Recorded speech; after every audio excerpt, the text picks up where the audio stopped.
So welcome to the Berlin Digital Series Talks with showrunner, director, and writer Christian Alvart and Adolfo Kolmerer. So nice to have you with us. Hello. Hi. Thank you. Nominated for Best Drama with Sløborn. I wanted to talk about the show a little bit and I have some questions ready for you. I would like to know, what do you think makes successful showrunning, Christian?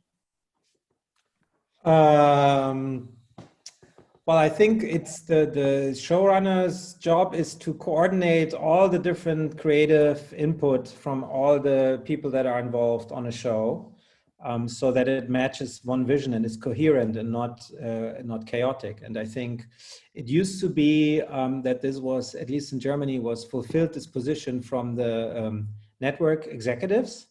But then, of course, they have a different master because they are with the network. So I think since we're now starting to put that with the creative and the producers, I think it's a more balanced situation now when you have the whole vision combined and all the problems and all the problem solving. And now you can negotiate with the network and you basically represent the creative side.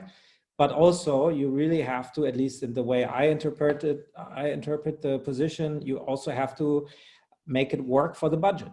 You know, it's not just having dreams, because then you're basically just the head writer. But if you really are the showrunner, then you have to say, okay, this is too expensive that way. How can we solve it? Okay, we need to cut this. We need to hire this person. We need to get this special effects company involved and all those kind of things. And what do you think changed now in recent years? No, not recently, but in recent years, let's go 5 to 8 years back. What changed in the German industry for you now that Netflix approached all the markets and came all over to Europe? Do you feel and see big changes? Yes, it has, obviously it's been mostly amazing and positive for us that these new buyers are coming, specifically not because you only have to work with them to feel the change, but they also put pressure into the system. And so the whole system is kind of invigorated and is changing. And for example, Sløborn we did with the ZDF, which was super awesome experience with them. But I feel like they're also doing this kind of show because they feel now they have to have something in the market for these people that would all go to Netflix if they don't put it on their mediatek. So I think the change was mostly good. There are some negative side effects because the amount of content is so much increased. So first of all, it's harder to get noticed with your show. And it's so hard to fill positions. And I'm not only talking about creative positions, but Filmgeschäftsführer, you know, like the main accountant on your movie. Like I did a movie last year where I had to hire someone who was in Greece. You know, there was no one in Germany. So we sent all the invoices and bills to Greece because there was no one left here. And obviously well, the country needs it. It's good for the prices for the team. But as a producer, we were under a lot of pressure even before then to even be profitable at all. And now with the budgets not raised that much, but the demand on the crew being so high, it's very, very hard to fill positions. And thankfully, I have a team that I've worked with for a long time. So I'm still somewhat okay. But as soon as there's an opening, it's hard to fill it. But this is complaining about something that's good. It has just this side. Yeah, exactly. You know. Now, being in the third golden age, I would say, with such high demand, do you prefer working on long story form and writing TV shows, or because you heavily invest maybe 2 years of your life doing that from the very beginning to the end? Or do you think, I would like to jump back and maybe write and shoot a feature film in between? You take this one first. Actually, what you said, you gave already the dilemma in the question. Us now doing, because of the market is so demanding with TV shows and series, and we're very lucky right now with our projects, and we find an outlet for every series that we have done. But actually now we're, of course, meeting the issue that you said, that sometimes we just want to sit back and just tell a story of 2 hours. You know, a conclusion doesn't need to go for 7 seasons. You know, you don't have to cast 150 people, you know. So actually now I'm super happy with what we did last year. I'm super happy with Sløborn. I'm super happy with what's about to come for us in the next years. But now I have to plan with my writers that I have to find a balance actually in doing a show and a movie. I need that change. I need that balance in my life right now as a storyteller, because telling long in a long format is great, but it's way much more demanding.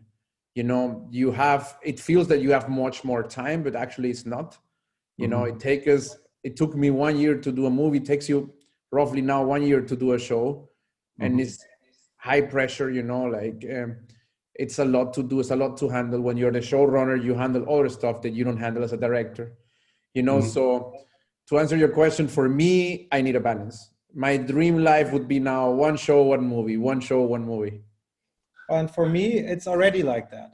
I'm very lucky in that position. I've usually between shows, like after Dogs of Berlin, I shot Free Country right away, and same with even with TV movies and cinematic movies. I was in the happy position to when I did a Tatort, then do Abgeschnitten or something like this. You know, so it's already a balance. But I also have to say, as a consumer, as someone who watches television and movies, I sometimes don't want to start a show. You know, there's like it's a heavy investment to start a show, and sometimes you just want to hear a story that tells its world and its character fast and quick, like in a 2.5 hour time span, and then let's get the fuck out of here. You know, we're done. So I like that as well. But you can do things with shows that you cannot do with movies, and vice versa. For example, Sløborn, always, even when the first idea formed in my head more than 10 years ago, it was a show, because I felt this is different from the catastrophe genre, because it has time to get invested with the life and the story of the characters. And you need that investment to understand why they would not react right away to the disaster, but be stuck in their own private drama. So in order to have the private drama be important, you have to develop it. So from day one, I knew this was a show. Same with Dogs of Berlin, where I wanted to have this tapestry of all these characters and worlds. And then there's movies, and with movies, I did Don't Get Out, which is a movie about a guy sitting on a bomb with his family in a car. You want this to be like, even the 100 minutes that it's long is already stretching it. You know, you already have to, like, this is not something you would want to watch 6 times even for a short season. So I think it's like when you write a novel, you write a short, you write a novella, or you write like a War and Peace. You know, if you write War and Peace, it's better be a TV show. But tell me about the idea of Sløborn. You said 10 years ago. Where does the idea come from, and how do you start? If you have something, if you think of something, what is the impetus? Is it a larger theme, or do you think, I'm having some characters in mind that I really want to work on, and I understand their needs, and I definitely got to form the plot now? It's different almost on every subject matter and every idea. With Sløborn, there's exactly 2 main themes that came from my real life that I wanted to explore. One was, I had just made it into Hollywood, like meeting with big level studio heads and making Case 39 and Pandorum. And for someone who's been like watching the Oscars from when he was 10, you know, it's like a big dream come true. And then there was swine flu pandemic, epidemic, not pandemic, epidemic in Mexico and the Californian border. And the press was very apocalyptic, you know, like the American press tends to be in the news. You know, it's like, this is possibly, the world could end tomorrow, right? The worst thing ever, yeah. And I was thinking, why now? You know, like, I've just made it into Hollywood. Got here, please. I just got here. Please postpone the apocalypse a couple of years, okay? And that was interesting, because I saw that people were just so heavily invested in their own story and their own life, that the larger story of the world is almost like a disturbance. You know, it gets in the way. And that was an interesting feeling, because some people got divorces, some people had an affair, others were in love, others had the career like me. So there was a lot of things going on. And I thought, you know, this is, first of all, is interesting that humans are not prepared and not made for global disaster. And it's also, there are several global disasters. We live in a world where there is a global disaster on all frontiers. Like 2/3 of the animals died within the last 100 years. There's global warming. There's all these kind of things, but we cannot deal with it. We're stuck in our little drama. So that is something where I felt, okay, this is a show. I want to show the avoidance of it. So I cannot do a movie where after 20 minutes, the disaster hits full on, right? And the other idea was actually not that long ago. It was, I think, 5 years ago, was when the Korean ship sank, you know, the ferry. Yeah. And several hundred people died. And it was, there's a bunch of kids was in their little cabin, and they filmed each other. And the parents, all those people died, and the parents uploaded this back in the day, and you could watch these movies where they were filming themselves, and they were subtitled because I don't speak Korean. And constantly, while they were at the first, they were joking because it was funny, the ship was like this, and then it got more serious, and then they started to cry and basically say their last messages to their parents. And all this time, you hear the announcement from the board speaker where the officials say, please stay in your cabin. You know, it will save your life if you stay in your cabin.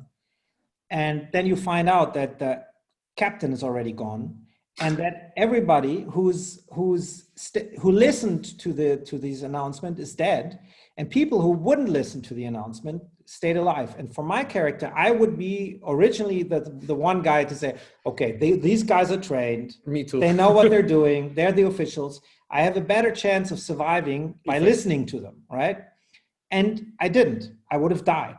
And that was another idea I had, was like, okay, what if you're in a disaster and you don't have information, you don't have all the knowledge like the people in power do. You have the responsibility for your kids, for your friends, for everybody, and you don't know what to believe. How hard is it in this day and age with all these rumors and conspiracy theories, and for every opinion there's a counter opinion?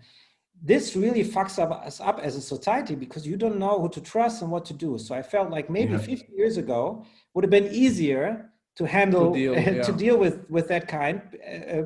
Whereas now you don't know. So that's the other two things. And it's long-winded answer, but because I felt you really wanted to know how the show developed. So those two ideas, we didn't start with the characters. We started with the dilemmas. And for me, the dilemma was, what if your kid knows something that you don't, and your kid tells you, don't do this? So the one situation in the last episode where the kid is telling the mother, don't go with them, run away, it will save your life. That was like the first scene I had in mind. What do you do? And I really feel for the mother there, because strong image. There's no right decision. You know, there's no right or wrong. There's no right or wrong. Yeah. Wonderful.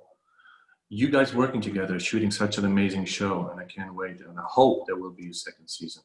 But please tell me, what do you learn from each other, and how is you certainly work as a collective with more people, but you two directing is an amazing thing, and I love to see a duo like this in Germany. So, yeah, tell me about it. Well, for me, of course, I think it was more challenging for me to work with Christian than to Christian to work with me. You know, we met before Sløborn, and we had plans to work in Dogs of Berlin, and that's when we met. And I was casting for him to direct the second season. And then when we realized, okay, we're going to do Sløborn together, for me, of course, as a director, is someone like Christian who has done practically everything you can do as a director. I cannot come and teach him how to do stuff.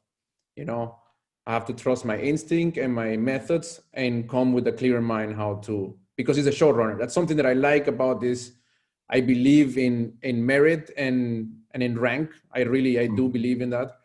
And he hired me to make his show. And of course, that's why I almost never say yes to a project, but in this case, when he pitched me exactly what you just pitched you, what if, you know, I saw a huge potential in character development and the moral dilemmas.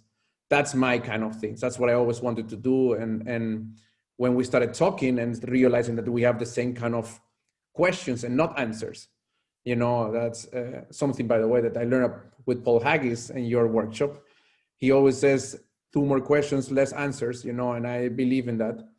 And then we were like, well, what would you do as a parent? What would you do as a character? You know, because he was never trying to teach anyone anything with this show. He just was shining a light into the different situations. From that point of view, I knew at least we're always going to have very good discussions about the show. And then as a director, to come to the set and see him working with all his experience was for me a challenge, because I come from cinema movies where I had a little bit more of time and more luxury. Let's go like this, you know, like, oh, if I don't have my shot today, I have to get it tomorrow. Sorry, people. You know, and in this case, he's the showrunner, says like, Adolfo, there is no tomorrow. We have to find a way to shoot it today. You know, to take that kind of responsibility for my job and everything. So it was very good. I'm very happy I went through this. Wonderful. Yeah, and I mostly learned because I'm a control freak, and I learned on docs that it is very hard to do the long form all by yourself, because you, on one hand, you want to control everything. On the other hand, you can't be in 4 places at the same time. So I really was looking for a partner, not only for Sløborn, but just in general. That's why, you know, we first met on docs, but then I switched to Sløborn, but just in general, someone where I feel like I don't have to be there to feel represented. Someone who has it in him to accept a mission and then be 100% on that mission, and not have his own little side mission, you know, like about ego or something. Oh yeah, absolutely. Adolfo is one of the smartest guys I've met in the business in terms of where his head is, you know. I think he's going to go places and be doing amazing things. And if on the way, you know, he helps me a little bit with my things, then, you know, we all win. Wonderful. Ultimately, and last I just can say is superb directing, really, in terms of the camera shots. I mean, I just even wrote Adolfo, I'm like, oh, what the hell did you guys do?